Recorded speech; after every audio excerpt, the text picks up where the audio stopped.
I hope you all are doing good. So today we are going to start a chapter which name is Aquatic Life. Think and do. What you have to do, take the pictures of the animals that live in or around water bodies. जो water bodies के पास रहते हैं उनको आपको टिक करना है, जैसे कि crocodile, right? Frog also. Right तो इस तरीके से एक्वेटिक लाइफ क्या होती है, जो पानी में एनिमल्स रहते हैं. Animals and plants living in different places are adapted to suit the places in which they live. Many plants and animals live in water bodies such as rivers, ponds, lakes and oceans. Let us read about them. First we will read about aquatic plants. जो plant पानी में grow होते हैं, they are aquatic plants, and there are three kind of aquatic plant: floating, fixed and underwater. Okay. Aquatic plants provide food, oxygen, shelter and support a variety of aquatic creatures. जो aquatic plant होते हैं वो बहुत सारे aquatic animals के लिए food का काम करते हैं, उन्हें ऑक्सीजन देते हैं, shelter provide करते हैं. ठीक है. नाउ फर्स्ट हम डिस्कस करते हैं एक्वेटिक प्लांट में फ्लोटिंग प्लांट. फ्लोटिंग प्लांट जो पानी में फ्लोट करते हैं, right. So plants that float in water are called floating plants and these are small in size and have spongy stem. Their roots also float and are not fix to the soil. इनकी root जो है वो soil पर fix नहीं होती, इसलिए वो float करते रहते हैं. स्मॉल साइज के होते हैं, स्पंजी स्टेम होती है. They have empty spaces throughout their bodies filled with water and this makes the plant light enough to float. For example, duckweed and water hyacinth, these are the example of floating plant. Second हम बात करते हैं fixed plants की. Fixed plant क्या होते हैं, जिनकी root जो है वो सॉइल में फिक्स होती है, bottom of the water body. They are fixed plant. They have big round leaves that float over the surface of water. इनकी जो लीव्स होती हैं वो काफ़ी ब्रॉड होती हैं, जो पानी में फ्लोट करती हैं. The stomata in the leaves are on the upper side. This enable them to breathe in air. और ऊपर जैसे नॉर्मल पेड़ में पत्तियों के नीचे की साइड स्टोमेटा होता है, लेकिन फिक्स प्लांट की जो लीव्स होती हैं उसमें ऊपर स्टोमेटा होता है, सो दैट वो ब्रीथ कर सके एयर में. Their stem are hollow and very light. For example, water lily and lotus. These are the example of fixed plant. Submerge plant क्या होते हैं, plants that grow under the water are called under water और submerge plant. जो डूबे हुए होते हैं पानी में, ठीक है, अंडर वाटर ग्रो होते हैं. These plants are fix to the water bed. They have narrow thin leaves with no stomata and for example hydrilla and tape grass. जब आप स्कूबा आप डाइविंग करते हो, ठीक है, तब आप देखते हो ना नीचे नीचे पानी में जो ग्रो होते हैं सी बेड पर, so that is submerge plants. Next we will discuss aquatic animals. Animals that live in water are aquatic animals. Aquatic animals are found in freshwater bodies like rivers, lakes and ponds, as well as in saltwater bodies like sea and oceans. Let us read about them. First, fish. Fish breathe air dissolved in water through special organ called gills. Fish के पास क्या होते हैं, gills होते हैं, जिससे वो breathe करती है. The gills help fish to take in oxygen from the water into their blood.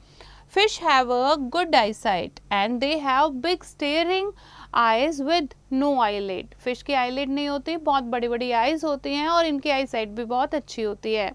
Fish के फिन होते हैं स्विम करने के लिए और स्ट्रीमलाइन बॉडी होती है, जिससे वो इजीली स्विम कर पाती हैं. स्ट्रीमलाइन बॉडी क्या होता है, ऊपर से थिक थोड़ा सा, ठीक है, बल्जी, और पीछे से thin.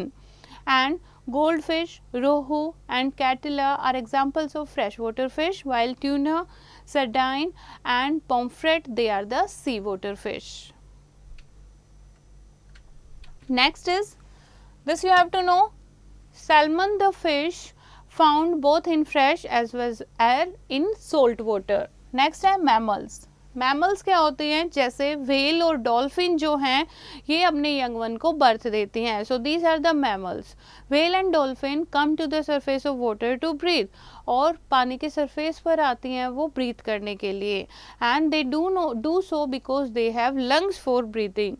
But like fish they have a streamline body and fins for swimming. और इनके क्या होते हैं, जैसे फिश के क्या होते हैं, फिन्स होते हैं, उससे वो पानी के अंदर भी सांस ले पाती हैं. लेकिन व्हेल और डॉल्फिन है, इनको मैमल क्यों कहा है, क्योंकि इनके लंग्स होते हैं. तो ये लंग्स कब सांस ले पाएंगे, जब उनको एयर मिलेगी, इसीलिए वो सरफेस पर आती हैं पानी के, ताकि वो ऑक्सीजन ले सकें. ओके. नेक्स्ट है shelled animals.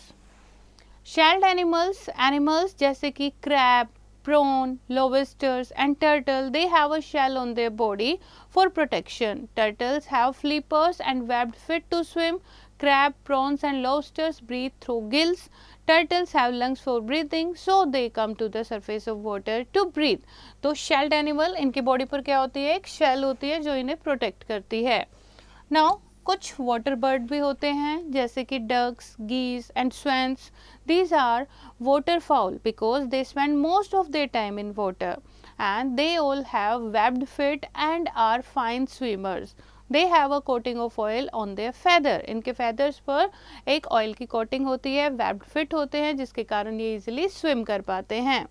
Now let's do look up an encyclopedia and find out the names of 5 aquatic plant and 5 aquatic animal. ठीक है, उनके बारे में आप लिखोगे जो इस चैप्टर में डिस्कस नहीं किए गए उसके अलावा. ओके, एक्वेटिक प्लांट और क्या लिखोगे, aquatic animals. Now next is mosquitoes and disease.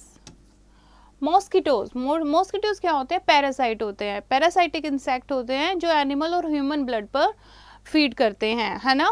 तो क्या करते हैं mosquito, they breed in stagnant water which collect in tanks, fields and cooler. कहाँ पर ब्रीड करते हैं मॉस्किटोज, जहाँ पर पानी खड़ा हो जाता है, रुक जाता है, रुके हुए पानी में. They spread disease like malaria, dengue and chikungunya. Some of the common symptoms of these disease, आपको हाई फीवर होगा, हेडेक होगा बहुत ज़ोर से, शिवरिंग होगी, रैशेज हो जाएंगे, जॉइंट पेन, वॉमिटिंग. तो ये किस चीज़ के सिम्टम होते हैं, मलेरिया, डेंगू या चिकनगुनिया के.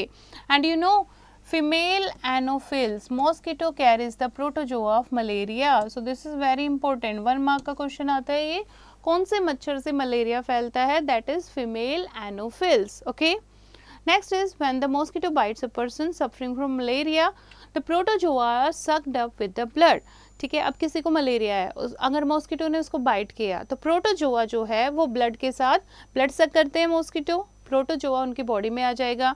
अब जब ये मॉस्किटो किसी हेल्दी पर्सन को बाइट करेगा तो प्रोटोजोआ जो है हेल्दी पर्सन की बॉडी में चला जाएगा जिससे उसको भी मलेरिया हो जाएगा. तो इस तरीके से मलेरिया स्प्रेड होता है.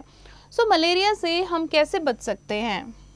First, do not allow water to collect in ditches. सबसे पहला, गड्ढों में पानी इकट्ठा ना होने दें, right. Second, empty the water from air coolers regularly. Cooler का पानी जो है वो चेंज करना चाहिए daily. Clean the water coolers and dry them up when not in use. Put some drops of kerosene oil in it. जब आप cooler का यूज़ नहीं कर रहे हो तो उसको ड्राई करके रखना चाहिए. केरोसिन ऑयल भी हम उसमें डाल सकते हैं ताकि मॉस्किटो ब्रीड ना हो. यूज़ मॉस्किटो रेपेलेंट और मॉस्किटो नेट हम यूज़ कर सकते हैं स्लीपिंग के टाइम पर. Wear long sleeves cloth to prevent mosquito bites, right? Use wire screens on window to check the mosquitoes from entering the house. और घर के विंडो, दरवाजे पर क्या होनी चाहिए, वायर स्क्रीन होनी चाहिए, जाली के दरवाजे होने चाहिए ताकि मॉस्किटो जो है वो अंदर ना आ सके. Now revise the chapter. Animals and plants living in different places are adapted to suit the places they live in. There are 3 kinds of aquatic plants: floating plants, fixed plants and underwater plants. Animals living in water are called aquatic animals. Fish breathe through the gills and mosquitoes breed in stagnant water and cause disease in human beings through their bite. So this is the chapter बच्चे. I hope आपको समझ आया होगा. एक बार फिर से इसको read करेंगे एंड एक्सरसाइज की प्रैक्टिस खुद करेंगे.